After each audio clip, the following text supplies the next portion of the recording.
तो cry the peacock की इस सीरीज़ में आपका स्वागत है।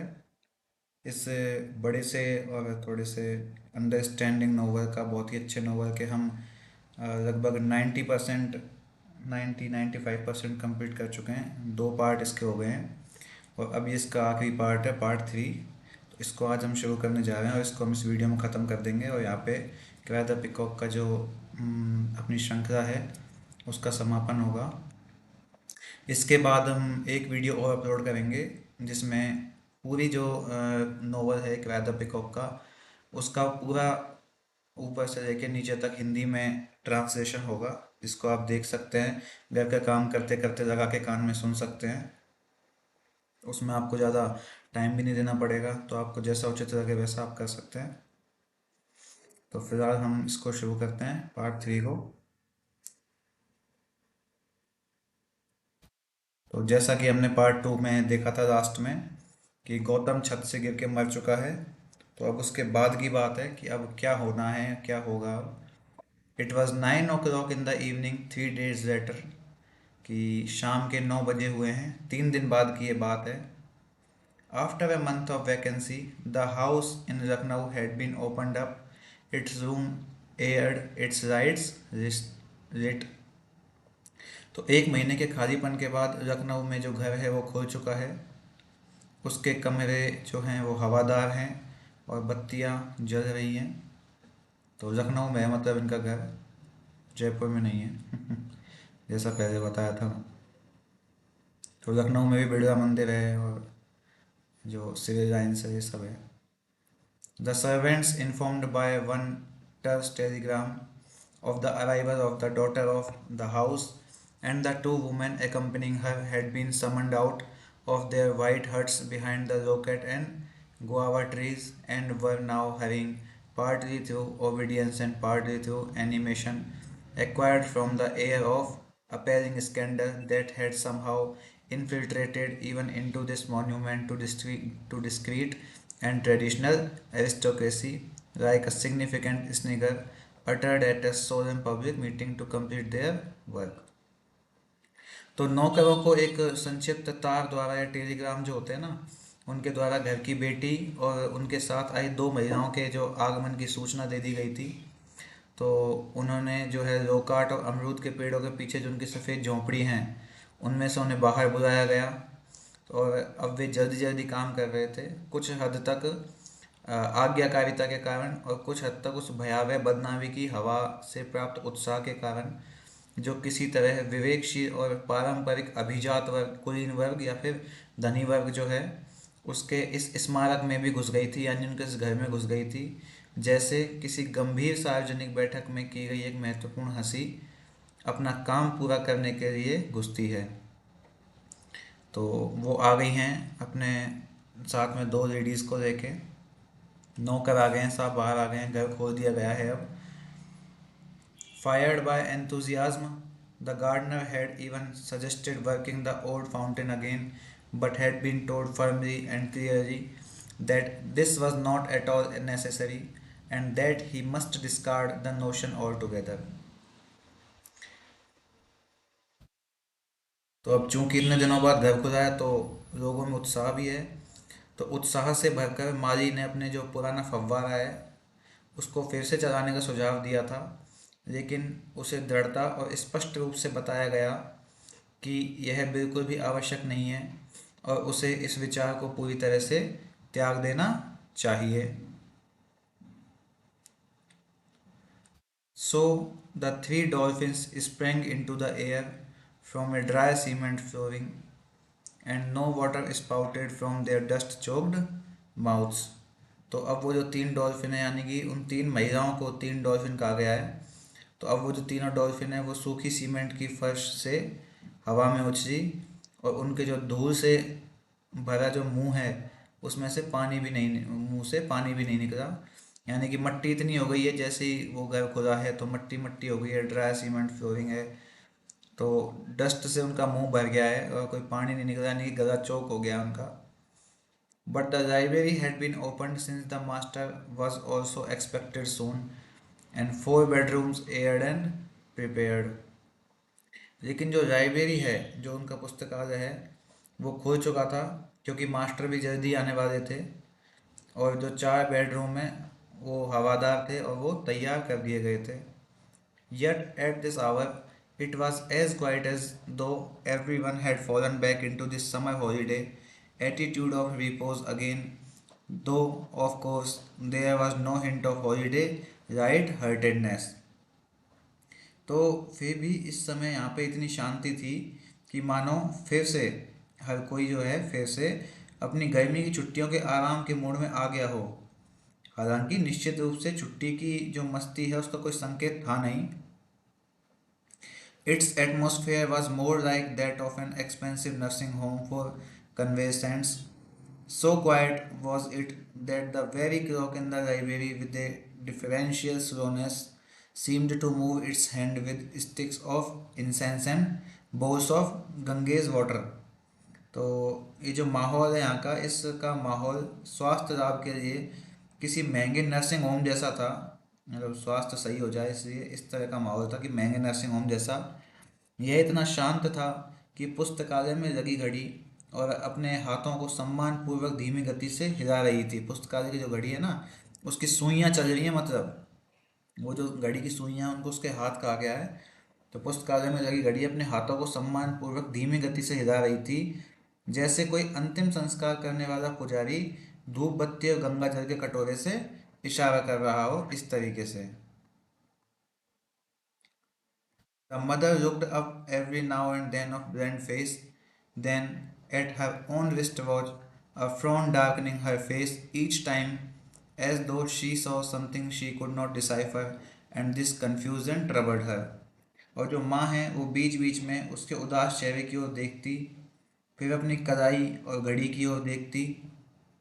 फ्रॉन का मतलब होता है भौहें सिकोड़ कर देखती, और हर हर बार उसका चेहरे पे जो है उदासी आ जाती, डार्कनिंग मतलब काला पड़ जाता है, उदासी आ जाती, जैसे तो उसने कुछ ऐसा देख लिया हो, समझ लिया हो, बहुत जो कि बहुत अजीब हो, उस माहौल के अनुसार बहुत उसमें बेचैन कर देने वाली कोई चीज़ देख ली हो, और उनके चेहरे पर जो है उदासी छा जाती और वो बहुत कंफ्यूज और परेशान जैसी दिखने लगती। तो जो सासू माँ है माया की, उनका जो चेहरा है वो काफ़ी उदास है इस सब माहौल से। उनके चेहरे पे उदासी है। वो पहले तो माया के उदास चेहरे को देखती, फिर अपनी कलाई की घड़ी की ओर देखती, उनकी भौहें सिकुड़ती और उनका चेहरे पे उदासी छा जाती। As though she saw something she could not decipher and this confusion troubled her, जैसे तो उन्होंने कुछ ऐसा देख लिया हो जिसे वो समझ नहीं पा रही थी, और इस चीज़ ने उनको भ्रमित और परेशान कर दिया था। She sat in the semi-dark at the window that overlooked the tennis court, and since she did not need her eyes to knit, she kept her fingers busy with baby garments that she was knitting for a small orphan who had just been admitted into the creche as a special case and who had not brought a single possession with her.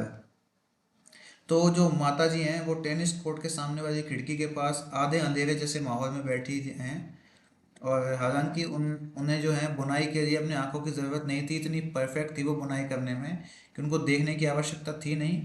उस समय भी उन्होंने अपनी उंगलियों को बच्चों के कपड़ों में व्यस्त रखा। बच्चे कपड़े बुन रही थी।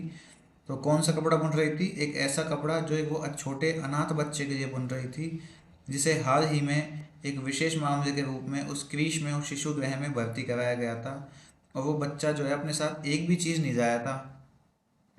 The tiny fluff of the little jacket with its rim of pink looked entirely out of place in the grasp of her thick, knotted fingers and their quick, ceaseless, nervous movements, as indeed in that whole room with its atmosphere of hushed mourning and stunned silence. तो वो जो गुलाबी रंग की rim वाली छोटी सी jacket है, rim का मतलब होता है वो पट्टी, कॉलर जिसको हम बोलते हैं, वो कॉलर से जुड़ी हुई जो पट्टी होती है ना, जहाँ पे बटन लगे हुए होते हैं वो सब।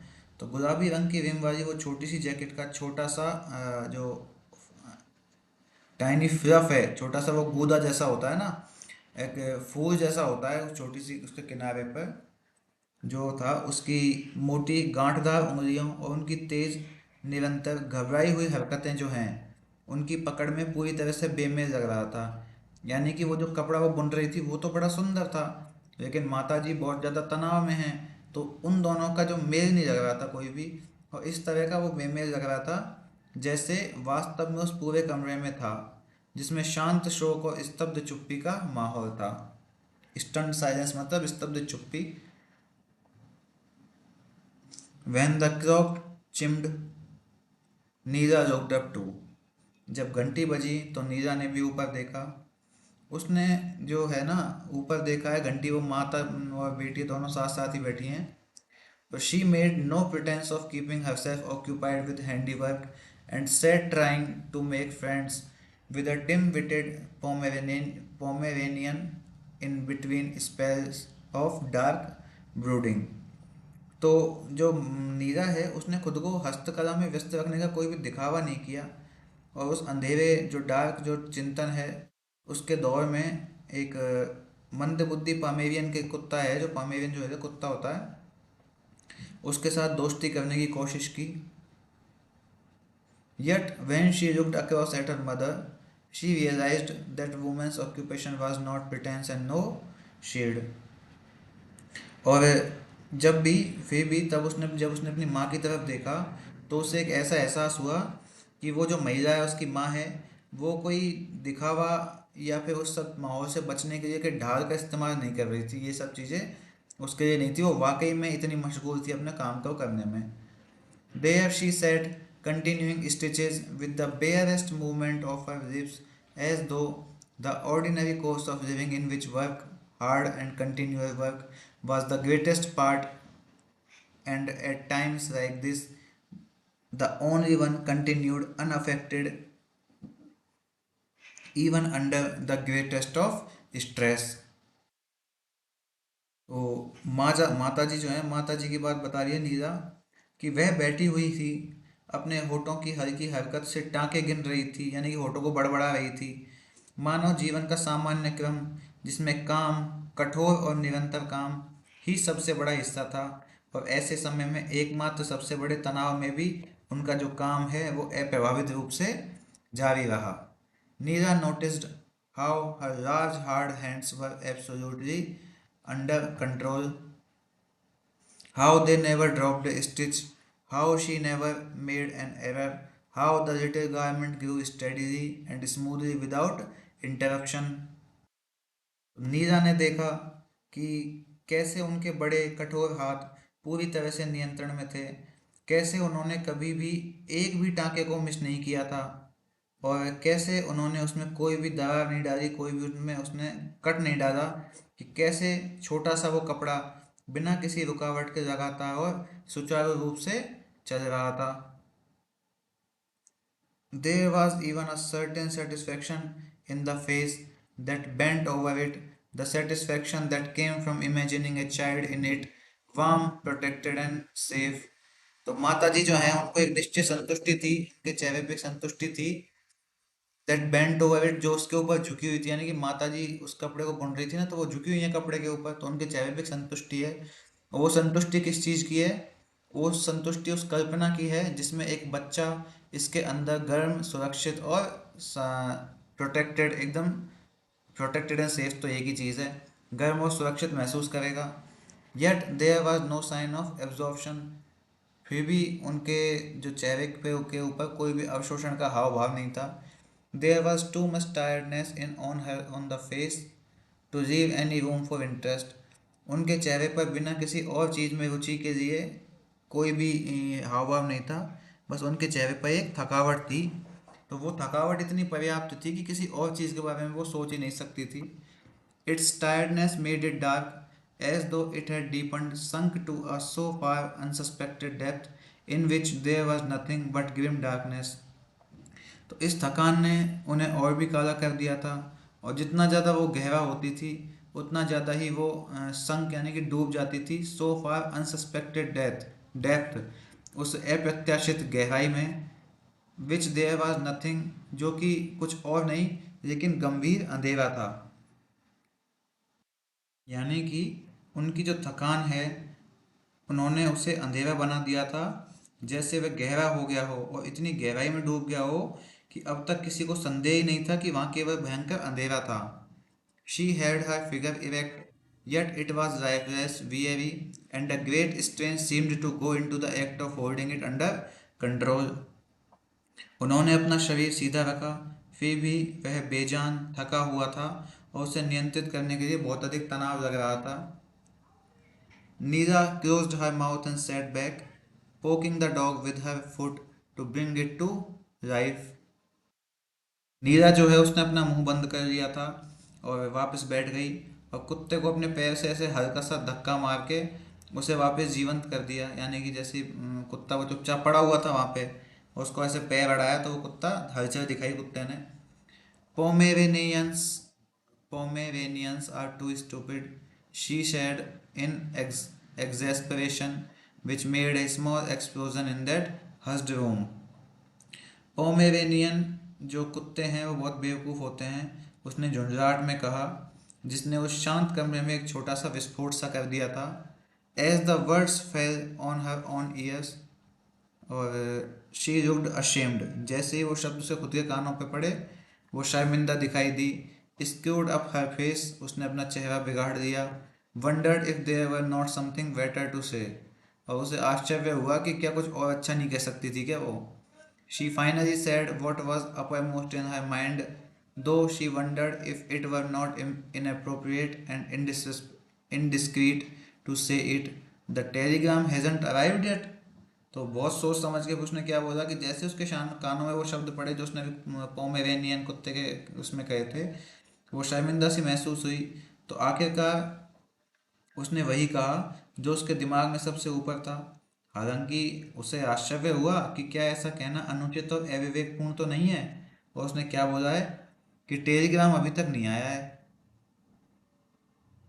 तो आगे है, no replied the old lady, it hasn't, but from Switzerland it will naturally take some time, that is to be expected. नहीं, बूढ़ी औरत ने जवाब दिया है, नहीं, लेकिन स्विट्जरलैंड से आएगा तो इसमें कुछ समय तो लगेगा, ये तो अपेक्षित है ना भाई। Oh yes, Neera said, I suppose so, हाँ मुझे भी ऐसा ही लगता है। She pursed her lips, then exploded again, it means we won't be able to leave for at least another week. It will take him that long to get back. तो फिर नीरा क्या कहती है कि हाँ हाँ मुझे भी ऐसा ही लगता है, और उसने अपने होठ भींच लिए, लेकिन उसने फिर से कुछ बोलना शुरू किया कि इसका मतलब ये है कि हम कम से कम एक और हफ्ते तक नहीं जा पाएंगे, उसे वापस आने में इतना समय लगेगा। तो साहब सासू माँ या नीरा की माँ क्या कहती हैं, ओ यस हाँ, but I saw the servants opening up another bedroom this morning, लेकिन मैंने नौकरों को आज सुबह दूसरे कमरे खोलते हुए तो देखा है। A hint of vagueness overcome the harsh sturdy voice of her mother, there are so many rooms, she said vaguely, this old house, it is full of rooms, so much room for my creche. तो साहब जो नीरा है उसकी माँ कहती है कि एक कठोर व स्थिर आवाज में कहती है, जिसमें कि एक अस्पष्टता थी, उनकी आवाज में एक अस्पष्टता थी कि यहाँ बहुत सारे कमरे हैं। बहुत स्पष्ट रूप से कहा उन्होंने। वेगली का मतलब होता है स्पष्ट, कि यहाँ तो बहुत सारे कमरे हैं और ये पुराना घर जिस जो कमरों से भरा हुआ है, यहाँ पर तो मेरे क्रीश के लिए बहुत जगह है। How did they manage to live, यानी क्रीश के लिए बहुत जगह, मतलब जो नीरा की माँ है, गौतम की जो माँ है, वो यहाँ पे अपना शिशु गृह को बनाना चाह रही हैं। How did they manage to live here, just the two of them, it is so unliveable, complain the girl, restless uneasy. आखिर वो यहाँ रहते कैसे थे। अब बात हुई है गौतम की और माया की, कि आखिर वो यहाँ रहते कैसे थे। Just the two of them, सिर्फ वो दोनों, ये तो रहने लायक जगह है ही नहीं, उस बेचैन और बेचारी लड़की ने शिकायत की। And the things that are crammed into it a Victorian hodge podge, और जो चीज़ें इसके अंदर ठसाठस भरी हुई हैं वो तो ऐसी है जैसे विक्टोरियन शैली की अस्त व्यस्त चीज़ें। ये विक्टोरियन हौज पौज का मतलब है, एक ये फ्रेज है ये, इसका मतलब बिल्कुल अस्त व्यस्त रूप से, कोई भी सेटलमेंट नहीं है ढंग से, जिसका जहाँ मना है वहीं वहीं पटक दी, वहीं ठूस दी। तो इसका मतलब यह है कि बिल्कुल अस्त व्यस्त रूप से, कि सब चीज़ें ठसाठस भरी हुई हैं अस्त व्यस्त रूप से। It makes you itch to bring out a broom and a bucket, how could a young girl have borne it. कि झाड़ू और बाल्टी निकालने में भी यहाँ पे खुजली हो जाए, यानी कि इट मेक्स यू इच, कि तुम्हें तो खुजली हो जाएगी एक झाड़ू और वो बकेट निकालने में जिसमें झाड़ू कचरा इकट्ठा करते हैं, आखिर एक छोटी सी लड़की से कैसे बर्दाश्त कर सकती है। There was a brother too, the one whose letter was found in the desk. वहाँ पे एक भाई भी था, वो जिसका लेटर हमें डेस्क में मिला था। Yes, the one she never told us about, I send him a cable too. हाँ, वो भाई जिसके बारे में उसने हमें कभी नहीं बताया, मैंने उसे भी एक तार भेजा है। यस, दैट वाज राइट, हाँ वो सही है। They fell silent again, the younger woman in discomfort, the older woman out of tiredness, a disinclination to spend her last reserves on words। और वे फिर से चुप हो गए। वो छोटी महिला जो है बेचैनी से, बड़ी महिला यानी छोटी महिला मतलब नीला, और वो बड़ी महिला यानी कि सासू माँ, नीला की माँ, वो थकावट से और एक अनिच्छा सी थी उनकी इन लास्ट शब्दों को कहने की, क्योंकि उन्होंने अनिच्छित रूप से इन लास्ट शब्दों को कहा था कि भाई ऐसा ऐसा हुआ है। In one thing they were similar, and that was that in their thoughts that ran much on the same lines, that was bitterness. Naturally there was bitterness, but no hatred whatsoever। तो एक बात थी जिसमें वे बहुत समान थे, और वो ये थी कि उनके जो विचारों में जो बहुत हद तक एक ही दिशा में चलते थे, भले ही उनमें कड़वाहट थी, स्वाभाविक रूप से कड़वाहट थी, लेकिन उनमें किसी भी तरह की नफरत नहीं थी। They followed the threads of the past 3 days slowly, having touched them often in the day already, and each time they stumbled upon the knots, the mysterious mysteries, and above all, the enigma of the breathe, childlike serenity of the girl, Maya, who sat somewhere upstairs, delightedly opening cupboards, pulling out drawers, falling upon picture books and photographs with high, shrill cries of pleasure, hugging them to her, dancing around the room with them on airborne feet। वो पिछले 3 दिनों से उन धागों का या उन जो कड़ियाँ हैं इस इंसिडेंट की, इन कड़ियों का अनुसरण कर रहे थे, और दिन में कई बार वो उन्हें छू चुके थे। हर बार वे गांठों रहस्यों और सबसे बढ़कर वो लड़की माया जो है उसकी प्रसन्न बाल सुलभ बच्चे जैसी सुलभ शांति की पहेली पर ठोकर खा रहे थे, जो ऊपर कहीं बैठी थी, खुशी से अलमारियां खोल रही थी, दराजें या ड्रॉर्स जिनको कहते हैं उनको निकाल रही थी, चित्र पुस्तकों और तस्वीरों पर खुशी की अपनी तीखी चीखों के साथ गिर रही थी, उन्हें अपने से चिपका रही थी, और उनके साथ कमरे में हवा में पैरों पे नाच रही थी। यानी कि माया ऊपर बहुत अजीब सा बिहेव कर रही थी, मानो ऐसा लग रहा था इनको जैसे कि पागल तो नहीं हो गई है। Now in the silence they could hear her moving above them like a poltergeist, light and quick on its feet, eager in its chuckles of merriment, and frantic in its ceaseless movement, like a being that is hunted। तो माया के ऐसे हरकत के बाद में वो अब सन्नाटे में माया को अपने ऊपर चढ़ते हुए सुन सकते थे। वो नीचे बैठे थे, माया ऊपर थी फर्स्ट फ्लोर पे, वो माया को अपने ऊपर चढ़ते हुए सुन सकते थे, एक भूत की तरह, और जो कि अपने पैरों पर हल्का और तेज चल रहा है अपनी मस्ती की हंसी में, और उस पिंजरे में अपनी निरंतर उन्मत्तता में, उस पागलपन में, जैसे उसकी हरकत कैसी हो, किसी शिकार किए गए जानवर की हरकत हो जैसी उसकी हरकत हो रही थी। यानी माया एकदम बिल्कुल छटपटाहट सी में थी, एकदम पागल जैसा रिएक्ट कर रही थी। She hasn't gone to bed yet, said Neela heavily. वो अभी तक सोने नहीं गई है, नीला ने बड़े भारी मन से कहा। No she hasn't, agreed the mother, and immediately drew her lips down and frown deeply at her handiwork, forcing her all attention to it. Her voice was toneless like the unbroken darkness outside. नहीं, अभी तो वो नहीं गई है, उसकी माँ ने सहमति जताई, और तुरंत उन्होंने अपने होठ नीचे कर लिए, अपनी भौहें गहरी कर ली अपने काम को करते हुए, और अपना पूरा ध्यान उनके ऊपर देते हुए, वो निटिंग के ऊपर, वो जो बुन रही है ना अपने हाथ में, उसके ऊपर पूरा ध्यान दे दिया। उनकी आवाज़ बिल्कुल भी टोन यानी कोई भी लहतार नहीं था, आवाज़ में एकदम कर्कश रूखी आवाज़ थी, जैसे तो बाहर का वो अटूट अंधेरा।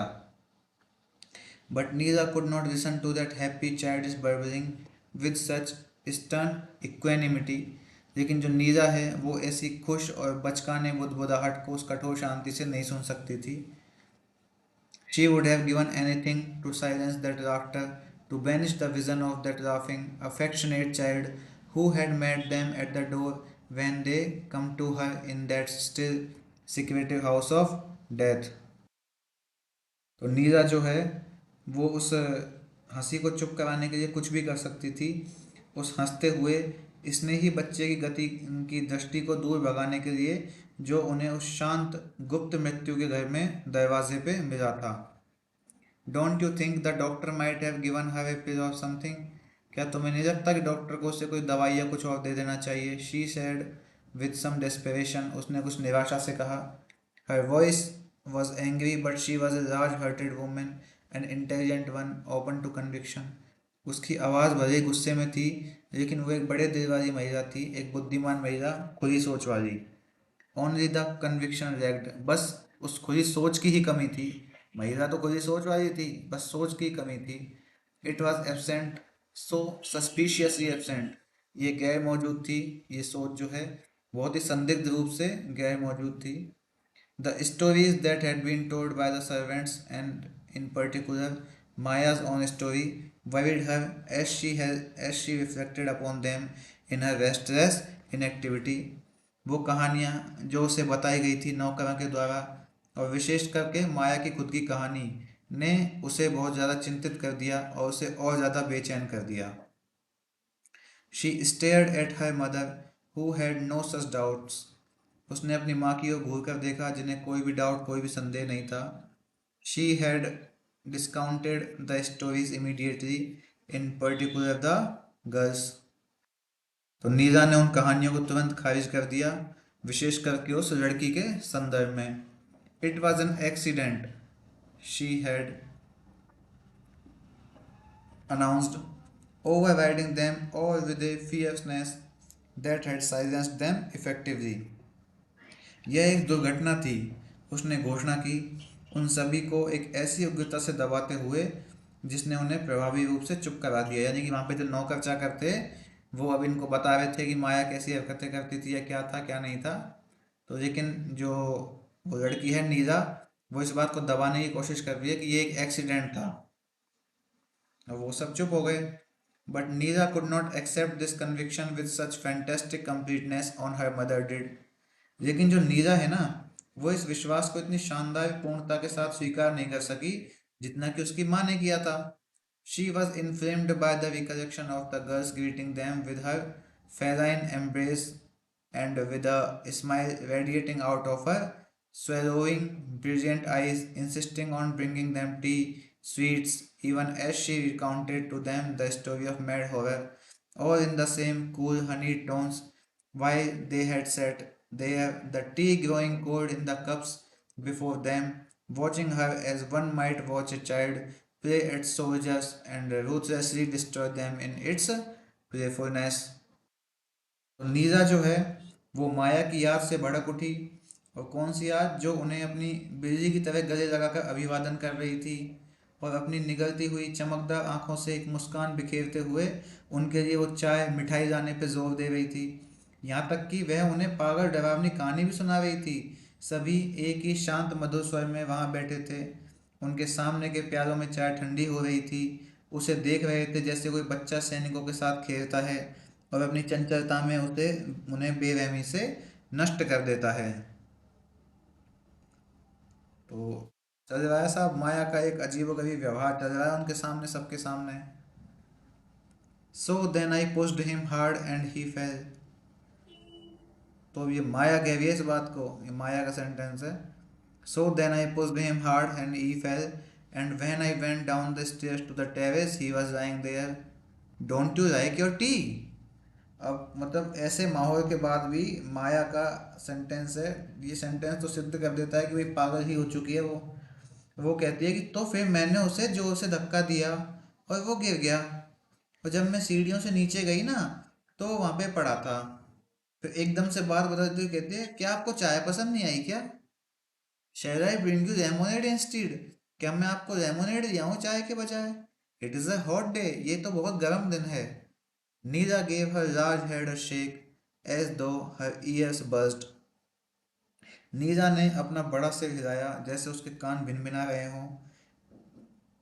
He should have given her a pill, she cried, or at least sent a nurse to stay with her.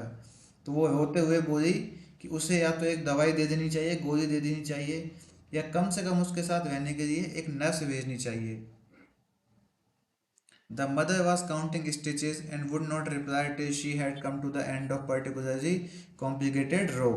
माँ जो है वो टाँके गिन रही थी, और जब तक वह एक विशेष रूप से जटिल पंक्ति के अंत तक नहीं पहुंच गई तब तक वह जवाब नहीं देती.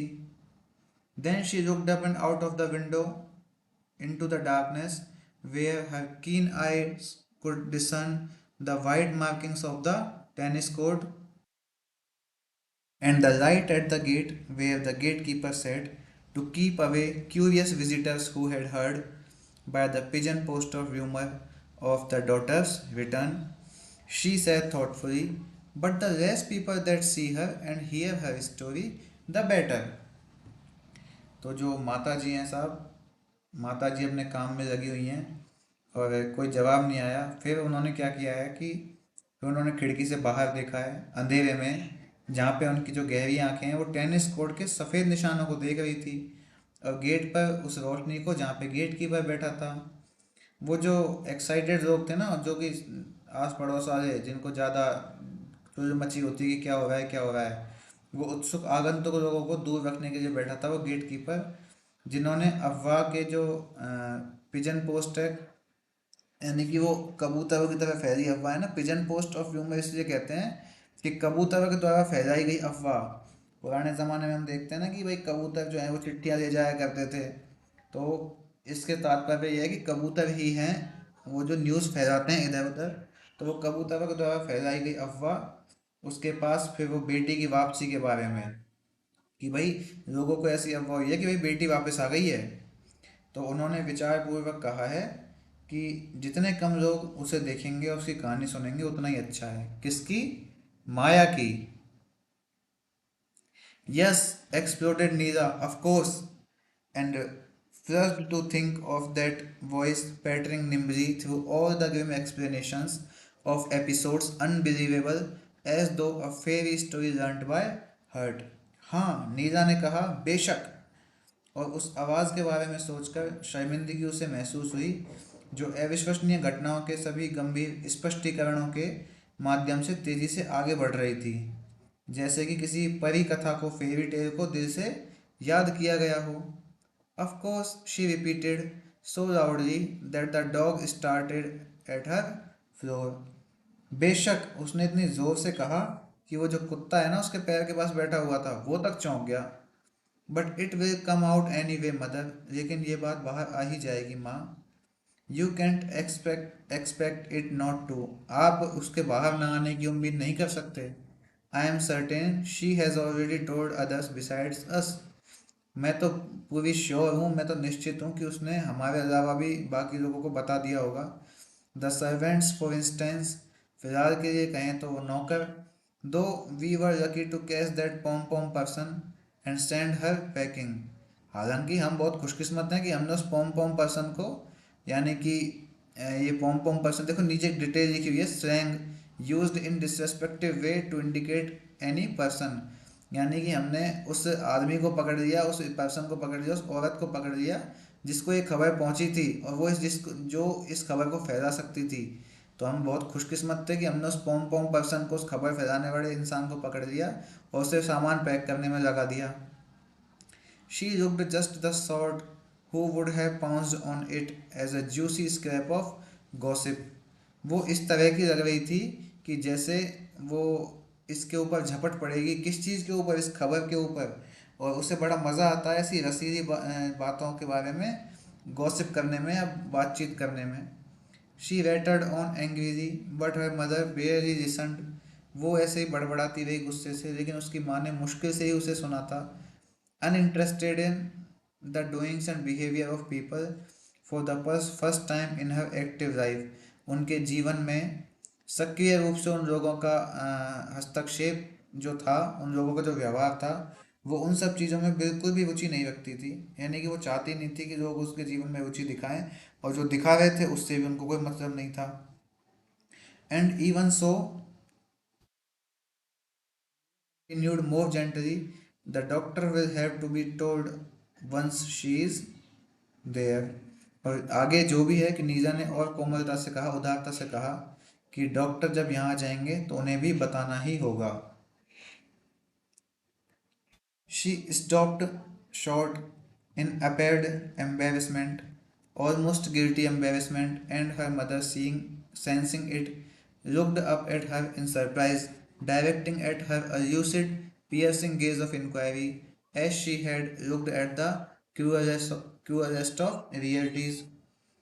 तो वो अचानक रुक गई। नीरा जो है बड़ी भयभीत सी शर्मिंदगी में, लगभग दोषपूर्ण शर्मिंदगी में, और उसकी माँ ने इसे महसूस करते हुए उसे आश्चर्य से देखा, उसकी ओर एक स्पष्ट तीक्ष्ण जांच की दृष्टि से देखा, जैसे उसने अपने सबसे क्रूर वास्तविकताओं को देख लिया हो। She was like an old worn ship breasting the waves of a terrible but well known and much traversed ocean। वो जो है एक पुराने घिसे हुए जहाज की तरह थी। कौन? माता जी जो हैं, वो एक पुराने घिसे हुए जहाज की तरह थी, जो एक भयानक लेकिन प्रसिद्ध और बहुत अधिक यात्रा किए गए महासागरों की लहरों को झेल रही थी। Under it Neeraj confusion and embarrassment broke. तो उस इसके नीचे जो है, इसके साथ साथ नीरा की उलझन उलझन और शर्मिंदगी जो है वो टूट गई। She countered reality with reality as her mother compared her to do. As the at the asylum she said softly, they will have to be told at the asylum when she is taken there। तो उसने वास्तविकता से ही मुकाबला किया, जैसा कि उसकी माँ ने उसे करने के लिए मजबूर किया था। पागल खाने में, उसने धीरे से कहा, जब उसे वहाँ ले जाएगा ना, वहाँ ले जाया जाएगा तो उन्हें पागल खाने में बताना होगा, यानी उन लोगों को बताना होगा कि इसने क्या किया है। It won't harm her there said her mother shortly, returning to her work. इससे उसे कोई नुकसान नहीं होगा, उसकी माँ ने काम करते हुए अपने काम में वापस ध्यान लगाते हुए कहा। The doctor has already diagnosed her illness. Doctor ने पहले से ही उसकी बीमारी का निदान कर दिया है।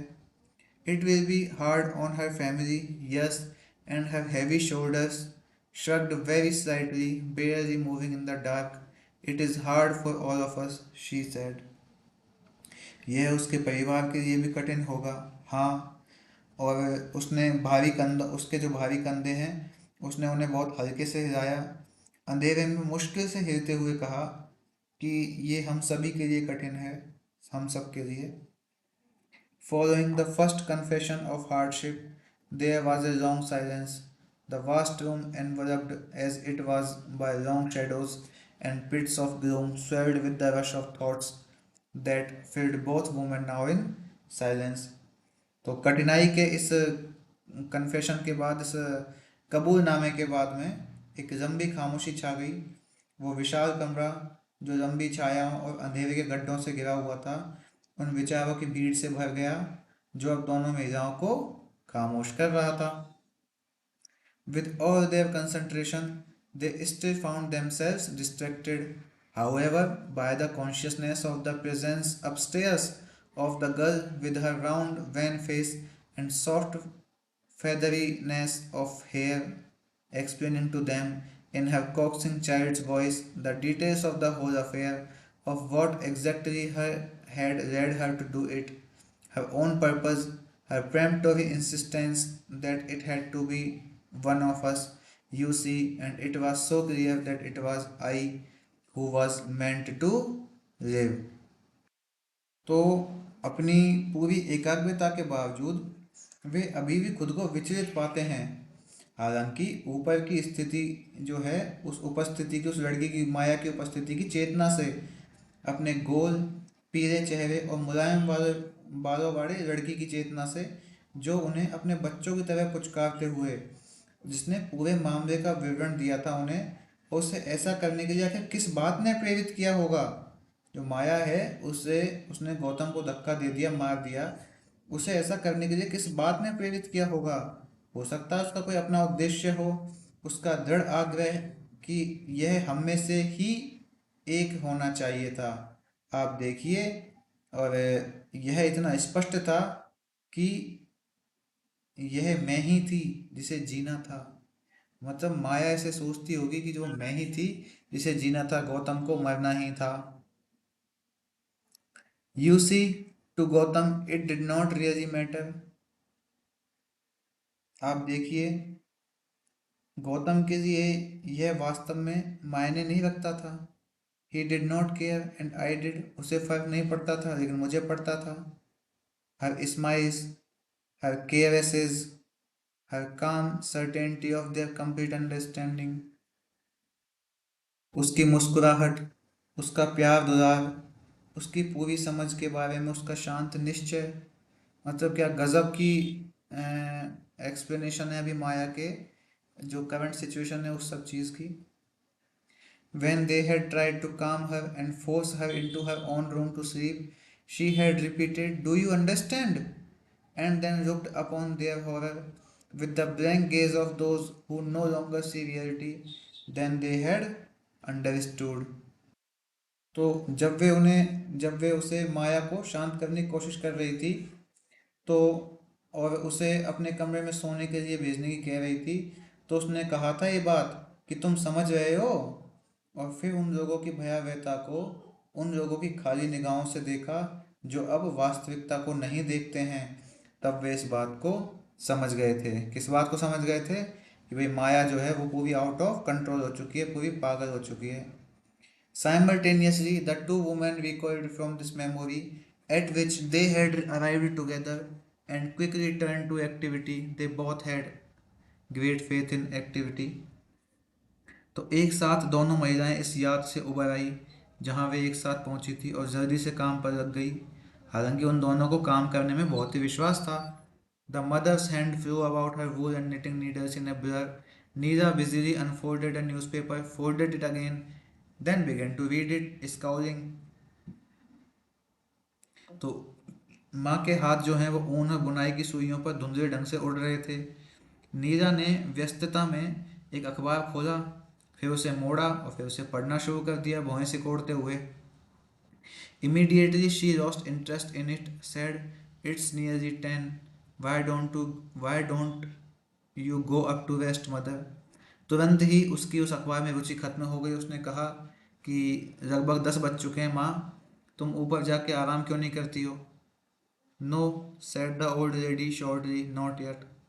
नहीं, उस बूढ़ी महिला ने संक्षेप में कहा, अभी नहीं। I suppose the servants have gone to bed, otherwise they could have made us some coffee. मुझे लगता है कि नौकर जो हैं वो सो गए होंगे, नहीं तो वे हमारे लिए कॉफ़ी बना देते। Why don't you go and see if they are still up? तुम जाकर क्यों नहीं देखती कि वो अभी भी जग रहे हैं क्या? Oh no, it's too much bother, I don't even know where the kitchen is और I would make it myself. नहीं नहीं, क्यों परेशान करना, मुझे तो ये भी नहीं पता कि किचन कहाँ है, वरना मैं खुद ही बना लेती coffee. She tapped her foot agitatedly on the fender. उसने बड़े उत्तेजित रूप से जो फुटरेस्ट होता है ना, फेंडर जहाँ पे पैर रखते हैं, पैर आराम थोड़ा सा ऊंचा उठ जाए जिससे पैर, उसके ऊपर टैप किया उसने अपने पैर से। What do you think the children are doing now? She said suddenly. Do you think they might be studying? क्या लगता है आपको बच्चे क्या कर रहे होंगे अभी? उसने अचानक कहा। क्या आपको लगता है कि वो पढ़ रहे होंगे? I should hope they are in bed and sound asleep. Come here and help me wind this ball of wool. I have finished the white one. मुझे लगता है कि वो सो गए होंगे। खर्राटों की आवाज़ आ रही होगी। इधर आओ और मेरे साथ ये ऊन का जो गोला है इसको बांधने में मदद करो। मैंने ये सफ़ेद वाला जो है कंप्लीट कर लिया है। They sat there knee to knee, but scrupulously avoiding contact. In the semi-dark beyond the ring of lamplight, two black figures in board postures, jointed by a thread of white that each held in her hands and worked at silently, absorbedly. वे दोनों घुटने से घुटने तक एक दूसरे से सटे हुए बैठे थे, लेकिन सावधानी से, संपर्क से बचते हुए, लैंप की रोशनी के घेरे के बाहर, आधे अंधेरे में और झुकी हुई मुद्रा में वो दो काली आकृतियां एक सफेद धागे से जुड़ी हुई थी। वो सफेद धागा यानी कि वो ऊन, एक बॉल बना रही है और दूसरे ने पकड़ा हुआ है हाथ में, जिसे दोनों ने अपने हाथों में पकड़ रखा था और चुपचाप तल्लीनता से वो काम कर रही थी। Neither spoke. They dreaded speech now that they were so close together, as though their thoughts and ideas, safe and controlled by each one within herself, would explode out of the bounds prescribed for them and spill into the open, were the two to meet and touch. तो दोनों में से कोई भी बोल नहीं रहा है भाई, दोनों चुपचाप बैठी हैं। अब वे बोलने से डर रही हैं क्योंकि वे एक दूसरे के इतने नज़दीक हैं, मानो उनके विचार और वो विचार जो कि प्रत्येक के भीतर सुरक्षित और नियंत्रित थे, यानी कि बाहर नहीं निकले थे, उनके लिए निर्धारित सीमाओं से बाहर निकलकर खुले में फैल जाएंगे। अगर उन्होंने उन विचारों को बोलना शुरू किया जो उनके मन में हैं, जिनको उन्होंने कंट्रोल कर रखा है, अगर उन्होंने बोलना शुरू किया तो वो बाहर निकल जाएंगे, उनकी सीमाओं से बाहर निकल जाएंगे। और अगर वे दोनों विचार मिले तो वो दोनों एक दूसरे को छू लेंगे।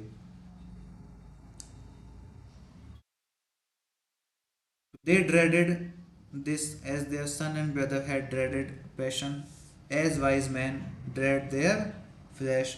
वे इससे ऐसे ही डरे हुए थे जैसे उनके बेटे और भाई को जुनून से डर लगता था, जैसे बुद्धिमान लोग जो हैं वो अपने ही शरीर से डरते हैं। There was a certain fear in the tautness of their bodies, in the way in which they held themselves, and the way in which they stared steadily down at the wool which spun between their hands, flying from one woman to another, a dangerous live wire of connection, capable at any moment of ignition. उनके तने हुए शरीर में एक निश्चित सा डर था। जिस तरह से उन्होंने खुद को संभाला था और जिस तरह से वे अपने हाथों के बीच घूमते हुए ऊन को लगातार घूरते थे, एक महिला से दूसरी महिला के पास उड़ता हुआ ऊन को, वो कनेक्शन का एक खतरनाक जीवित या नंगा तार जो किसी भी समय आग लगाने में सक्षम था, इग्नाइट कर देता था। यानी कि वो एकदम चुप बैठे हैं ना तो ही बढ़िया है, क्योंकि अगर वो बोल पड़े ना तो इतना ज्वलंत हो जाएगा माहौल, वो अपने सारे मन की भड़ास बाहर निकाल देंगे एक दूसरे से कहकर सब जो भी सब कुछ हो रहा है। Strangely enough, it was the older woman who gave way first. She burst out, "How am I to tell him what I am? What am I to tell your father?" और अजीब बात यह है कि सबसे पहले वो जो बूढ़ी महिला है, जो सासू माँ है, उन्होंने हार मान ली। यानी कि दोनों चुपचाप बैठी थी ना, तो उन्होंने हार मान ली, उनसे रहा नहीं गया, वो बोल पड़ी कि मैं उसे कैसे बताऊं, मैं तुम्हारे पिता को क्या बताऊं। Neela stared at her mother, the dark eyes, moonless, starless, expressionless. She knew, but there was some new horrible, senile weakness in that mouth that shattered some childlike faith she had had in her mother's invulnerability. नीला ने अपनी माँ को घूर कर देखा।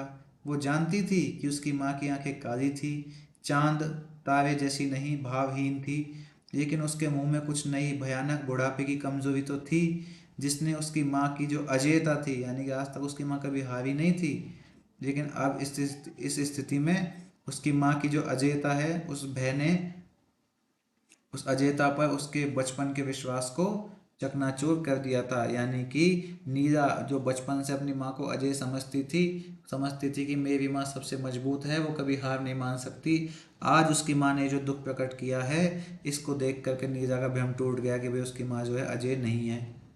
The old women was on the verge of crying. वो बूढ़ी महिला बस बिल्कुल किनारे पर ही थी रोने के, यानी कि रोने ही वाली थी। एक्चुअली क्राइंग, क्या सच में रो रही थी? She looked away, clung to the wall, not knowing whether to drop in and embrace her at last or to keep to herself, leaving her mother to her private tragedy. She waited, biting her lips, and looked away. तो उसकी माँ जो है वो रोने लग गई लगभग। तो उसने इधर उधर देखा, साहब नीला ने ऊन से चिपकी हुई थी, जो कि ये नहीं जानती थी कि वो ऊन को छोड़कर या तो उन्हें गले लगा दे या फिर खुद को अकेला रख दे। उसे ये नहीं पता था नीला को कि उसको अपनी माँ को गले लगाना चाहिए या फिर खुद अकेला छोड़ दे खुद को, अपनी माँ को उसकी निजी त्रासदी के लिए छोड़ दूँ अकेला। उसने अपने होठों को काटते हुए इंतजार किया और इधर उधर देखा। Then the stirring summer stillness of the dark garden and the hush of the room broke. तभी अंधेरे बगीचे की गर्मियों की जो हलचल भरी शांति है और कमरे की जो खामोशी है वो टूट गई। The sounds that had remained so far in the distance now suddenly sounded very close on the staircase perhaps. अब वो जो आवाज़ है जो अब दूर तक थी वो अचानक बहुत करीब से सुनाई देने लगी, शायद सीढ़ियों पे। Both started stared at the door, identified the sounds as footsteps, uncertain but swift, skipping and running down towards them. Then they heard the patter of a child's laughter cascading up and down the scales of some new delight, a brilliant peacock's feather, perhaps. Then it stopped suddenly, and they heard a different voice calling shrilly and desperately from some unimaginable realm of horror, calling out in great dread. तो वो जो आवाज़ें थी वो दूर रह गई थी, लेकिन अब वो करीब आ गई थी। तो वो जो दोनों है ना माँ बेटी, वो चौंक गए। वो दरवाजे की तरफ देखने लगे। आवाज़ों को कदमों की आवाज़ के रूप में उन्होंने पहचाना, जो कि अनिश्चित थे लेकिन तेज थे और उछलते हुए उनकी ओर दौड़ते हुए सुनाई दिए उनको।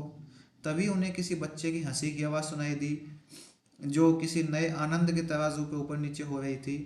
शायद एक शानदार मोर का पंख हो। फिर अचानक आवाज़ आनी बंद हो गई।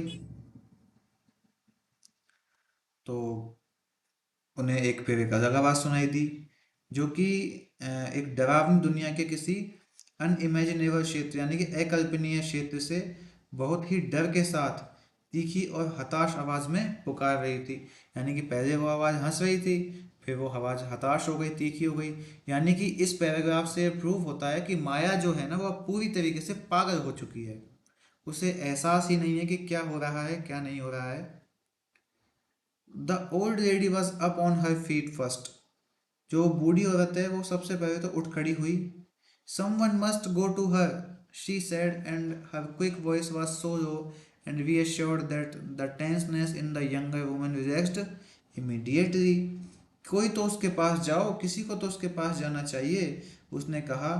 और उसकी तेज आवाज़ इतनी धीमी और आश्वस्त करने वाली थी कि छोटी औरत जो है यानी कि उसकी बेटी है, उसका तनाव तुरंत कम हो गया। She is frightened said the mother and horrid out of the room. वो डर गई है, माँ ने कहा और तुरंत तेजी से रूम से बाहर निकली।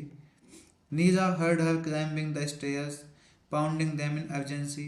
नीजा ने उन्हें सीढ़ियों पर चढ़ते हुए सुना और तेजी से त्वरित रूप से उन्हें पीटने की आवाज़ सुनाई दी। यानी कि अपने पैरों को तेजी से वो सीढ़ियों पर पटक रही थी ना सासू माँ, नीजा की माँ, तो उसकी आवाज़ सुनाई दी। She rose too and went after her to the door, where she stopped and watched the heavy fright figure go toward the bright frantic one on the balcony screaming. They met for an instant, there was silence, and then both disappeared into the dark quiet, all around the dark quiet then. तो माँ ने कहा है कि वह डर गई है और जल्दी से माँ कमरे के बाहर निकल गई। नीरा उसके पीछे पीछे दौड़ी है भाई, और उसके पीछे नीरा दरवाजे तक भी गई है जहाँ पे वो रुक गई। और फिर वो क्या देखते हैं कि वो भारी सफ़ेद आकृति जो कि बालकनी की ओर है, वो चमकता उन्मत्त व्यक्ति, यानी कि अब माता तो निकल गई है वहाँ से और नीरा पीछे आके दरवाजे पे खड़ी हो गई है, रुक गई है दरवाजे पे। और वो देख रही है उस भारी सफ़ेद फिगर को जो कहाँ जा रहा है, उस चमकते हुए उन्मत्त क्षेत्र की ओर जो कि बालकनी में था, स्क्रीमिंग चिल्लाते हुए। यानी कि अब जो माँ है ना वो तो आगे आगे भग गई है, बेटी पीछे रुक गई है और माँ भग के कहाँ गई है, बालकनी में गई है, उस चमकती हुई बालकनी में जहाँ रोशनी आ रही है वहाँ गई है। अब माँ पहुँच गई है वहाँ पे और माया वहाँ पे पहले से ही खड़ी है। तो they met for an instance, और एक क्षण के लिए वो मिलते हैं। कौन मिलते हैं? माया और माया की सास। देयर वाज साइलेंस फिर वहाँ पर सन्नाटा छा गया। And then both disappeared into the dark quiet. और फिर दोनों, वो जो दोनों हैं, माँ और बहू, माया और सासू माँ उसकी, वो दोनों उस अंधेरी शांति में गायब हो गए। All around the dark was quiet then. और फिर चारों ओर अंधेरा जो है वो शांत हो गया। यानी कि जो माया है और उसकी सास है, वो दोनों बालकनी से नीचे कूद गए, या माया उसको लेकर कूद गई। अल्टीमेटली उन दोनों ने भी सुसाइड कर दिया है, वो दोनों भी मर गई हैं। अब इस बात का कोई स्पष्टीकरण नहीं है कि भाई माया ने बूढ़ी को फोर्स किया है या बूढ़ी ने माया को किया है, या फिर माया को मरना था या बूढ़ी को मरना था, या दोनों को ही मरना था। ऐसा कोई बहुत ज़्यादा स्पष्टीकरण नहीं है, पर माया की जैसी स्थिति है, हम तो ये समझ सकते हैं कि भाई माया ने सुसाइड किया है। और ऐसा ही माना जाना चाहिए कि माया ने सुसाइड अटेम्प्ट किया है, वरना वो बालकनी में क्या करती भाई इतनी रात को, जब उसे सुधारने के लिए भेज दिया गया था। तो माँ भी पहुंची है, दोनों एक क्षण के लिए मिलते हैं। हो सकता है मिलने के बाद कुछ बातचीत हुई हो सकता है दोनों का दुख बहुत भारी है, और जो भारी तो खैर है ही है, तो कुछ भी हो सकता है, पर दोनों ने अंत में जो है सुसाइड कमिट कर दिया है, दोनों मर गई हैं। और ये जो शानदार नोवेल है अनीता देसाई जी का, ये यहाँ पे समाप्त होता है। इस शानदार नोवेल की थीम जो थी भौतिक सुख और शांति के प्रति जो है, हमने देखी है, पूरा पढ़ा है, इसको अच्छे से समझा है, एक एक शब्द को समझा है हमने। और अगर आपको ये नोवेल की एक्सप्लेनेशन अच्छी लगे तो आप इसको लाइक ज़रूर कीजिएगा। और हम जल्दी ही कोशिश करेंगे कि इस कंप्लीट नोवेल का एक ऑडियो वर्ज़न अपलोड किया जाए यूट्यूब पे ही, ताकि आप घर के काम करते हुए उसे देख सको। आपको एक्स्ट्रा टाइम ना देना पड़े कि भाई स्क्रीन के आगे बैठ के आपको पूरा टाइम देना पड़ रहा है काम करते करते या फिर सोते सोते, जो भी है आपका, जिससे भी आपका फ्री टाइम होता है उसमें आप उसको देख सको, उससे समझ सको। कंप्लीट नोवेल का मैं व्याख्या अपलोड ज़रूर करूँगा। तो तब तक आप इसको पढ़ते रहिए, समझते रहिए। कोई भी दिक्कत हो आप कमेंट कीजिए, हम ज़रूर उसका उत्तर देंगे। तो ये अनीता देसाई जी के कुछ और काम भी हैं, कुछ और वर्क्स हैं। Where shall we go this summer, ठीक है, ये भी उन्हीं का ही है। बाय बाय ब्लैक बर्ड, ये भी बहुत फेमस हैं, आते हैं ये एग्जाम्स में, काफ़ी बार पूछे भी जाते हैं। तो यहाँ पे हमारा जो श्रृंखला है क्राय द पिकॉक की, ये समाप्त होती है। आप सभी ने धैर्य बनाए रखा, इसके लिए आपका बहुत बहुत धन्यवाद। फिर आप कमेंट करके बता सकते हैं कि अगला नोवेल आपको कौन सा चाहिए, कौन सा आप सुनना पसंद करेंगे, कौन से की आप व्याख्या जानना चाहेंगे। तो तब तक के लिए मिलते हैं अगले वीडियो में, अगले एक नए नोवेल के साथ में। तब तक के लिए आनंदित रहिए, खुश रहिए, अपनों का ध्यान रखिए। धन्यवाद।